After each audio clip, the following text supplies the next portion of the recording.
Assalamualaikum warahmatullahi wabarakatuh. Perkenalkan saya Alfias Janingrum dari Program Studi Bimbingan dan Konseling Angkatan 2021.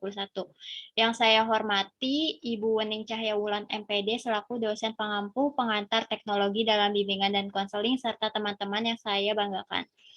Pada kesempatan kali ini saya akan mempresentasikan mengenai peran dalam bullying. Pada presentasi ini akan membahas mengenai pengertian bullying, fakta bullying, peran dalam bullying, penampilan media atau video, kesimpulan, serta daftar pustaka.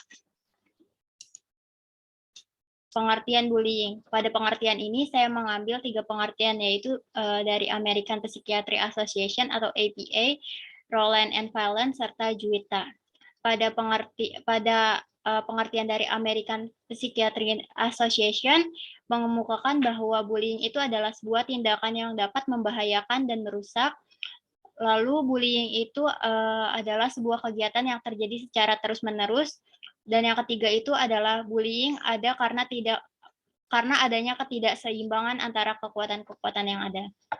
Lalu pengertian dari Roland and Fallon, beliau mengemukakan bahwasanya bullying itu adalah sebuah tindakan pelecehan mental dan fisik oleh seorang atau sekelompok siswa. Lalu pengertian yang terakhir adalah pengertian dari Juwita. Beliau mengemukakan bahwa bullying adalah suatu kegiatan yang bertujuan menyerang yang lebih lemah demi mendapatkan kepuasan. Fakta dalam bullying. Bullying umumnya terjadi pada akhir sekolah dasar hingga pertengahan sekolah menengah pertama.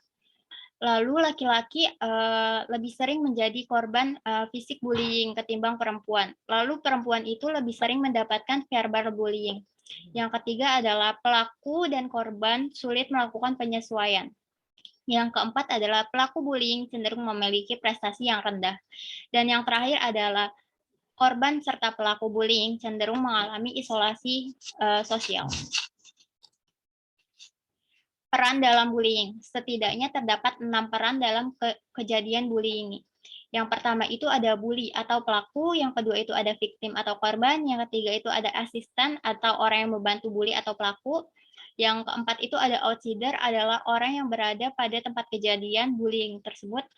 Yang kelima itu ada defender. Defender itu adalah orang yang menolong korban bullying. Dan yang kelima itu ada reinforcer adalah orang yang ada pada tempat kejadian bullying, namun dia bertindak seolah-olah tidak ada kejadian bullying itu. Lalu penayangan video bullying. Biasanya orang yang lebih self-conscious itu yang ngebully. Mereka kayak orang yang ngebully itu ngerasa bahwa mereka harus dalam posisi di atas, mereka harus coba nginjek orang yang satu lagi untuk ninggiin diri sendiri gitu sih biasanya. Yang kita sering lupa, pelaku ini seringkali juga korban karena dia adalah korban kekerasan di tempat lain atau anak-anak yang sebetulnya tidak tahu bagaimana cara mendapatkan pengakuan sosial dengan cara yang tepat. Sehingga perlakuan dan pertolongan terhadap korban tidak hanya bisa berhenti sampai saling menyalahkan, menghukum atau mengeluarkan dari sekolah, tetapi memang butuh intervensi yang sistematis agar mereka pada akhirnya bisa mendapatkan pengetahuan dan pengalaman tentang perilaku sosial yang baik. Sekolah yang banyak bullyingnya mungkin lebih ke kalau misalnya orang yang ngebully orang lain, mungkin orang yang ngebully ini punya masalah